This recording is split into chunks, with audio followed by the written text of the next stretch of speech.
Baik, Assalamualaikum warahmatullahi wabarakatuh. Bapak-bapak dan Ibu sekalian, terima kasih atas kehadirannya. Saat ini kita sedang berkumpul untuk kesekian kalinya membicarakan masalah mafia tanah lah, problem-problem di dalam pertahanan nasional kita. Karena banyak sekali masalah sehingga kita tidak cukup bertemu sekali, 2 kali, 3 kali karena sangat rumit. Hukum yang ada juga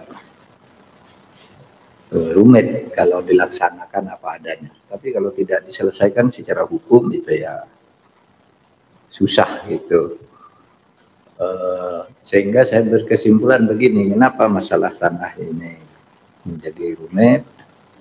Ya, pertama karena mafia tanah itu melakukan mafianya dengan cara melanggar hukum. Itu cepat sekali. Kalau orang mau melakukan penipuan itu kan cepat sekali. Dap itu dan tidak peduli. Sedangkan kita mau menyelesaikannya harus ikut aturan hukum. Kalau seseorang lakukan itu dipanggil nggak datang, tunggu dulu, panggil lagi. Saksinya pergi, tunggu dulu. Kantahnya udah pindah, kantor pertanahannya, kepala kantor pertanahannya sudah pindah, tunggu dulu. Makin lama makin bertumpuk dan permainan terus terjadi di situ. Nah, kita mau menyelesaikannya dan hari ini kita bertemu pertama atas usul Mas Eros Jarot yang sekarang membentuk satu kelompok atau mengadakan penggalangan pembangunan opini dan gerakan, tentu saja bukan sekedar opini, untuk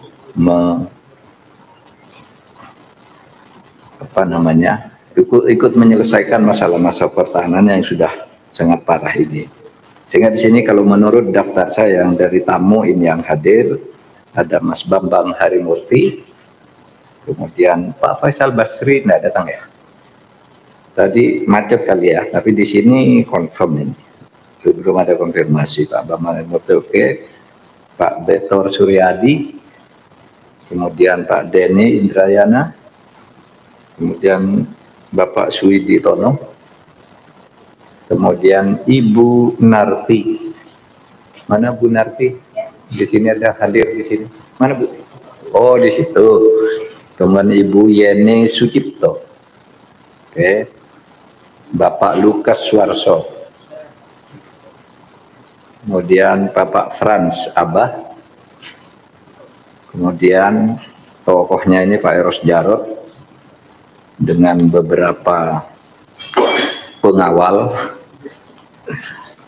Tengku Murniansyah, oke, Cahyadi Nugroho, Pak Cahyadi Nugroho, Imam Saputra, oke, Mas Edwin, Pak Sutarman. Kemudian Pak Amir Syah ini tidak hadir, Pak Anwar Abbas di sini tertulis hadir. Beliau ada enggak dari PP Muhammadiyah? Mungkin masih terjebak macet. Oke. Baik Pak, saya masuk aja ke saya beri dulu gambaran masalah-masalah tanahnya. Saya perkenal nanti yang akan menjelaskan. Jadi dari Kementerian ATR BPN, jadi ini serius Pak Eros yang hadir, pejabat-pejabat utamanya semua ini. Irjen Kementerian ATR BPN yang akan ini diwakili Inspektur Wilayah Irjen Kementerian ATR, tapi di sini ada Dirjen PSKP Kementerian ATR BPN. Ini kayaknya masalah sengketa pertahanan. Mana Pak Dirjen? Ya, Pak Dirjen PSKP. Kemudian Jaksa Agung Muda, bidang intelijen, Jamintel. Silakan, ini Pak Jamintel ada di sini. Kiai Anwar Abbas ini dari, ya beliau nih dari mana ya? Dari PP Muhammadiyah ya, dari MUI iya, dari UIN iya, pokoknya banyak lah kerjaannya beliau ini. Yang banyak mengadvokasi masalah-masalah pertanahan. Sudah ke 3 kali saya kira ke sini ini masalah tanah. Jadi ada dari Jamintel Pak, ini tadi hadir sendiri Bapak Jaksa Agung Muda Bidang Intelijen. Kemudian Jampidum ini diwakili Kasih Wilayah 2. Kemudian Pak Kabar Eskrim hadir sendiri, Pak Agus Samtrianto didampingi oleh Bapak Dirpidum, dan tentu dari Kemenko Polhukam ada banyak ya, dari Deputi 3, dari staf khusus dan sebagainya. Saya sampaikan dulu agar diskusi kita ini masalah-masalah tanah, tolong halaman 3 dari itu ya. Masalah tanah yang masuk ke sini itu banyak ya, ini betul. Ini ada 11 modus tanah itu. Pertama, tanah masyarakat sudah bersertifikat atas tanah tetapi tidak dikuasai sehingga diserobot oleh pihak lain secara tanpa hak. Jadi banyak tanah itu ada nih sertifikatnya punya masyarakat, tapi karena tidak diurus diserobot. Sekarang mau dipakai, ternyata dipakai orang lain. Yang kedua, tanah masyarakat dengan sertifikat hak atas tanah dikuasai oleh masyarakatnya, tetapi tidak punya bukti kepemilikan yang sah. Ya, buktinya berupa gendom, kemudian letter C dan sebagainya. Itu juga tiba-tiba dicaplok oleh orang lain. Ada tanah negara yang Bapak BUMN tiba-tiba ada yang menjual. Seperti yang kasus di mana itu, yang pesantren apa itu, tiba-tiba ada pesantrennya di sana ternyata milik BPN. Sesudah mau diselesaikan ternyata banyak juga orang-orang gede yang punya di situ. Yang ketiga, tanah yang dihuni oleh masyarakat secara turun-temurun ya, tidak bersertifikat, tapi tiba-tiba terbit sertifikat hak atas tanah pihak lain, sehingga dia udah turun-temurun di situ diusir karena tiba-tiba ada sertifikatnya. Tanah yang dihuni oleh masyarakat secara turun-temurun tidak ada sertifikatnya, kan dulu memang tidak pakai sertifikat. Namun tiba-tiba ada yang memperjualbelikan ya, oleh pihak yang tidak berhak kepada pihak ketiga tanpa sepengetahuan penghuninya. Baru setelah diadukan, orangnya ngadu gitu, lalu enak aja ke pengadilan aja gitu. Setelah ke pengadilan kalah juga. Kalau yang ke rumah saya itu dia turun-temurun, di situ tiba-tiba tanahnya jadi hotel. Nangis pagi-pagi kata saya ke tempat saya, embok-embok gitu. Wah, itu tanah saya jadi gimana? Ngadu dong. Wah, setiap ngadu diusir. Di kantor polisi diusir katanya. Kamu menduduki tanah secara padahal dia udah turun-temurun, di situ hotelnya baru. Gitu. Dia tidak punya akses untuk mengadu ke Mas Eros gitu. Kan banyak di desa-desa tuh yang begitu. Mau ngadu kemana dia? Suruh ke Jakarta, mau ketemu siapa? Ke Polsek saja sudah diusir. Gitu. Ke BPN juga tidak dilayani. Banyak nih yang begini nih. Berikutnya, halaman berikutnya. Ada klaim tanah adat nih, tanah ulayat. Di atas area tanah sudah bersertifikat milik masyarakat, namun masyarakatnya yang ingin menempati dipolisikan, malah digiring ke kantor polisi. Ada bodyguard-bodyguardnya, tidak punya akses lagi. Kemudian ada yang banyak juga kesalahan kantor pertanahan provinsi, kota, kabupaten melakukan penerbitan sertifikat hak atas tanah. Ya, ada kesalahan penentuan batas tanah, kesalahan pemetaan plotting tanah, keabsahan dokumen tanah, yang mengakibatkan tumbang tindih area tanah antar masyarakat. Sertifikatnya lebih dari satu lah. Ketika dibawa ke kantor pertanahan, loh kok ini ada begini? Waduh, gimana ya? Sudah ke pengadilan aja. Ke pengadilan enggak jelas lagi. Keputusannya bisa ada 2 macam, bisa 3 macam. Jadi bukan kita tidak tahu yang begini ini, tapi bayangkan betapa tidak mudahnya. Kalau orang mengatakan kenapa tidak ditindak, justru kita punya rumusan yang begini ini, dan karena kita sudah mulai bertindak, sehingga kita tahu, oh ini peta masalahnya, gitu. Bukan tidak mau menyelesaikan, tapi tidak mudah karena kita menyelesaikan harus lewat hukum. Sedangkan yang nyerobot ini tidak lewat hukum, seenaknya. Nah, orang seenaknya tuh bisa seketika buat gitu pelanggaran itu. Ada masyarakat yang menguasai tanah aset milik pemerintah yang banyak nih, BUMN, BUMN, aset BUMD, menguasai tanpa hak. Terkadang melibatkan orang gede yang juga memiliki klaim.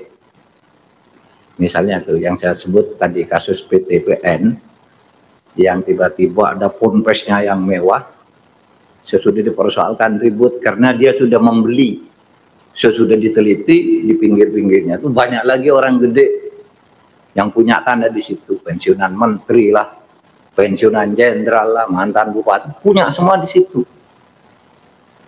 Rumit lagi masalahnya. Ya, yang begini-gini ya tinggal PTP-nya, tapi tadi coba yang lain-lain itu gimana? Yang buat sertifikat kepala BPPN-nya udah mati, lurahnya yang buat surat keterangan pertama udah mati, kantor kelurahannya udah pindah, dokumennya hilang semua, kan hukum tidak bisa kalau tanpa itu, gitu. Hukum yang sekarang, makanya kita ketemu nanti kita buat hukum. Ya kalau perlu hukum rimba juga gitu. Terbitnya sertifikat hak atas tanah milik masyarakat di atas tanah aset pemerintah. Ini banyak nih. Aset pemerintah pemulihan masa lalu, ya. Di Solo itu masih ada tuh. Waktu dulu dibangun itu di Solo dibangun mall, dibangun fasilitas umum untuk pemerintah. Tiba-tiba muncul keturunan Paku Buwono 7 misalnya. Saya keturunan Paku Buwono, ini tanah kami, berperkara lagi, dimenangkan lagi oleh pengadilan. Padahal itu sertifikat zaman Belanda 300 tahun yang lalu. Gitu. Sekarang ini terkatung-katung lagi. Kemudian terbitnya sertifikat hak atas tanah milik masyarakat. Berikutnya, halaman berikutnya. Kemudian nih, halaman terakhir, penguasaan masyarakat pada tanah aset pemerintah. Banyak nih masyarakat, aset pemerintah banyak juga, mengusir nggak bisa. Dan ini ribuan hektar yang tidak dilengkapi dengan sertifikat hak atas tanah. Misalnya tanah-tanah milik Angkatan Udara, milik kepolisian, milik TNI AD, banyak juga tuh yang dicaplok gitu aja, mau diusir nggak bisa, kami udah tinggal di sini lama dan seterusnya. Padahal sertifikatnya ada, termasuk tanah IPB itu. Dulu IPB punya, ada sertifikatnya, ditempati oleh rakyat, menang di pengadilan tata usaha negara, kalah di pengadilan perdata, masuk ke pidana. Coba. Tadi diskusi dengan Pak Agus Kabariskin, gimana ya kalau kayak gini? Selesai di perdata, PT UN-nya kalah, menang di perdata, PT UN-nya kalah, lalu sesudah diselesaikan dengan damai muncul pidana, nggak bisa lagi dimanfaatkan tanah, gitu. Penguasaan oleh perseorangan yang melebihi batas yang diperoleh dengan cara membeli tanah masyarakat disertai ancaman, itu banyak juga. Kemudian tanah tersebut dialihkan kepada pihak ketiga lagi. Ada lagi di dekat sini ini yang sekarang masih ribut, jalan tol. Pak Basuki sudah menyediakan uang ini untuk ganti ruginya yang banyak, mahal. Tiba-tiba satu tanah ada yang sertifikatnya 3 jenis, sehingga ketika akan diklaim nggak bisa, akhirnya uangnya dititipkan pengadilan, bukan negara nggak mau bayar, karena ketika akan dibayar yang mana, ada 3 yang minta, ketika dibawa ke BPN, wah yang salah nih BPN-nya gitu. Nah yang begitu sudah mulai diselesaikan oleh Pak Hadi sekarang, oleh Menteri yang sekarang ini agak tegas, pokoknya mana-mana kalau kayak gini, gini cara penyelesaiannya. Kalau enggak, silakan ke pengadilan, tapi ini yang berlaku. Di KKP itu, saudara, ada tanah digugat ke BPN sejak zaman Pak Joyo Winoto, diberikan ke seseorang, ini tanahmu gitu, silakan klaim. Terus sampai ganti beberapa pemerintahan itu enggak selesai karena ada eksekusi. Sekarang malah dimiliki oleh KKP lagi dengan putusan pengadilan. Pengadilannya tidak mempertimbangkan bahwa yang sah itu sudah dikeluarkan oleh BPN. sengketa lagi ke sini, ke kantor saya. Mau kemana coba? Ke pengadilan, ini udah putusan pengadilan. Ke BPN, BPN merasa sudah mengeluarkan. Milik punyamu itu. Nah, Pak, rumit kayak gini. Jadi polisi, kejaksaan juga pusing melihat ini. Karena rusaknya kayak gini. Kalau saudara tanya, oh, itu pemerintah ngobrol tanah dan sebagainya. Pak, itu kelanjutan, yang baru ini tidak ada. Berapa juta hektar, berapa belas juta hektar itu yang dikeluarkan di masa-masa tertentu itu. Nah sekarang kita tidak bisa mencabut, karena itu diberikan secara sah oleh pemerintah waktu itu, kita harus nunggu sampai habis. Yang lebih gila lagi, ada belasan juta hektar itu ya, hutan Mbak ya, kehutanan itu yang sekarang lagi ribut mau diampuni. Dia 18 tahun lebih menguasai hutan itu, berproduksi yang jumlah penghasilannya 79 triliun. 79 triliun ditangkap nih oleh kejaksaan sekarang. Apa 79 triliun dia berproduksi itu hanya duduk-duduk aja di Singapura gini, dia dapat uang terus. Ini milik negara, digarap dia selama 18 tahun. Gitu. Nah sekarang demi keperluan investasi, gimana ya kita atur kembali. Nah, sekarang tuh masih di kejaksaan, masih ditahan. Dan itu banyak loh Pak. Itu baru 1 orang dari 314 orang melakukan itu terhadap kawasan hutan kita. Mari nanti Bapak bilang, ayo kita selesaikan dengan cara apa nih? Kalau kayak gini gitu. Karena kalau cuma ngambil gitu aja melanggar hukum lagi, digugat lagi, nggak ada selesainya. Kalau cuma ngambil kan gampang, kita punya polisi ambil, kawal. Tapi nanti muncul secara hukum harus prosesnya gini gitu. Nah itu sulitnya, sehingga kemarin udah beberapa kali rapat di sidang kabinet, ya kita mencoba mengintrodusir itu mungkin kita perlu pengadilan tanah yang hukum acaranya, eksekusinya, inkrahnya, dan sebagainya itu berbeda dengan hukum biasa. Mungkin itu pun nanti bisa digugat lagi oleh pengacara. Pengacara kan seringkali kalau ada gini, oh gini cara melawannya begini, sehingga orang tidak. Kan seringkali tuh pengacara cari perkara, nggak dapat perkara, bikin perkara dia. Ada dari mana? Ini saya diceritain Baharudin Lopa ketika saya jadi Menteri Kehakiman itu, sebelum itu Baharudin Lopa cerita, Mahfud di Indonesia ini banyak pengacara cari coba tuh penelitian saya di Sulawesi Selatan, ada seorang suami istri tinggal sama ibunya, lalu ini rukun, tiba-tiba ada pengacara, istrinya suruh menggugat mertuanya karena tanah itu harus diwariskan, bertengkarlah anak sama ibu. Tadinya rukun jadi bertengkar. Karena apa? Pengacara mencari celah hukum, kamu tuh ahli waris. Kok masa kamu tinggal sama ibumu harusnya sudah membagi harta itu, sementara ibu ingin tinggal sama anaknya di tanah itu. Ada yang begitu. Rumit Pak, rumit. Ya kalau kayak gitu-gitu, ya tidak terlalu sulit. Tapi kalau yang ini tadi gimana?